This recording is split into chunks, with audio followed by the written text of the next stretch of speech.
এইবাৰ মই ভাবো যে আমি 90খন পাৰ হৈ যাম, 100ৰ ওচৰে পাজৰে আমি আহি যাম। কংগ্ৰেছে নিশ্চিহ্ন শব্দটো নকওঁ, কিন্তু 20তকৈ তলত চিট পাব। 16-17টা জিকিব, UDF 5টা-6টাত জিকিব। ৰাইজৰ দলে এখন চিটত জিকিব ধিঙত। জাতীয় পৰিষদে এখনতো নিজিকে। টিহু আৰু নলবাৰীতো আমি জিকিমেই। মাৰ্জিনটো উঠা নামা। ইয়াততো জিকালৈ প্ৰশ্ন নাই। যোৱাবাৰ পাটোৱাৰী 33,000ত জিকিছে, বেয়া হলে এইবাৰ 30,000ত জিকিব, ভাল হলে 50,000ত জিকিব, ইমানেই। নলবাৰীত জয়ন্ত মল্লবৰুৱা 50,000 বা 70 যি হয়। নাৰায়ণ ডেকা যোৱাবাৰ অকণমান ভোটত হাৰিছিল। এইবাৰ সমষ্টিৰ পৰিৱৰ্তন হৈছে, দিগন্ত বৰ্মনৰ বহুত এন্টি ইনকামবেঞ্চিও আছে, গতিকে নাৰায়ণ ডেকাও জিকিব। নামনিত আমি ধুবুৰীত গোলোকগঞ্জ পাম, বঙাইগাঁৱত আমি অভয়াপুৰী আৰু বঙাইগাঁও পাম, বৰপেটাত আমি বৰপেটা ভৱানীপুৰ, বৰপেটা আৰু বজালি পাম, নলবাৰীত 3খন পাম, BTADত গোটেই কেইখন পাম। এইটোৱে নামনি। তামোলপুৰত যুঁজ নাই, কিহৰ কাৰণে? প্ৰমোদ বড়ো MPও MLAও, গতিকে প্ৰমোদ বড়ো যদি জিকে তেওঁতো MP হৈ থাকিব, আকৌ তামোলপুৰতো বাই ইলেকশ্যনে হ'ব। সেইকাৰণে মানুহে বিচাৰে যে হাগ্ৰামাও থাকক, প্ৰমোদো থাকক, বিশ্বজিতো থাকক। সেইকাৰণে ৰাইজে আজিকালি বুজি পায় যে কাজিয়া কিয় কৰিব লাগে, তই MP হৈ থাক, প্ৰমোদ বিশ্বজিত MLA হৈ থাকিব। মোকে তামোলপুৰৰ মানুহে ক'লে প্ৰমোদ বড়োক হৰুৱাবৰ কাৰণে ভোট নিদিয়ে, বিশ্বজিত দৈমাৰীক জিকাবৰ কাৰণে ভোট দিয়ে। কাৰণ প্ৰমোদ বড়োক জিকাই কি লাভ, 2 মাহ পিছত আকৌ ইলেকশ্যন। গুৱাহাটীতো বিজেপিৰ দুৰ্গ হয়, তাত কোনো সন্দেহৰ একো নাই।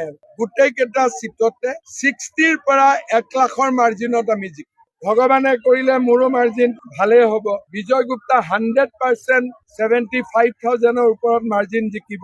দীপ্লু ৰঞ্জন শৰ্মা 50-60ত জিকিব। প্ৰদ্যুৎ বৰদলৈ 50-60ত জিকিব, 70ও হ'ব পাৰে। ডিমৰীয়াত আমাৰ ওৱান চাইড, গতিকে মহানগৰ জিলাৰ 5খন আসন 100% আমি পামেই। উজনি বুলি ক'লে তাত কেইবাটাও অঞ্চল বুজে।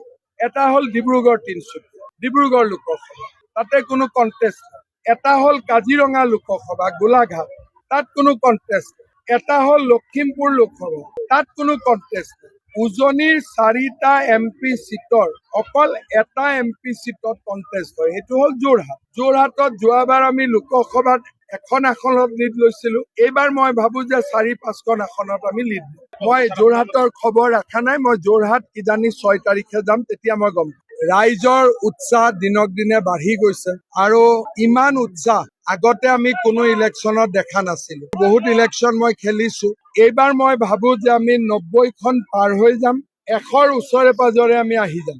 এইটো মোৰ নিজৰ এছেছমেণ্ট। কংগ্ৰেছে 16-17টা জিকিব, নিশ্চিহ্ন শব্দটো নকওঁ, কিন্তু 20তকৈ তলত চিট পাব। UDF 5টা-6টাত জিকিব। ৰাইজৰ দলে এখন চিটত জিকিব ধিঙত। জাতীয় পৰিষদে এখনতো নিজিকে। শিৱসাগৰত একদম নেক টু নেক কণ্টেষ্ট, মানে 3-কোণীয়া আৰু তীব্ৰ প্ৰতিদ্বন্দ্বিতা হৈ আছে। শিৱসাগৰত মই কেম্পেইনত যোৱা নাই, আমাৰ 2জন প্ৰাৰ্থী থকাৰ কাৰণে, কিন্তু মোৰ বিশ্বাস শেষলৈ NDA জিকিব শিৱসাগৰ।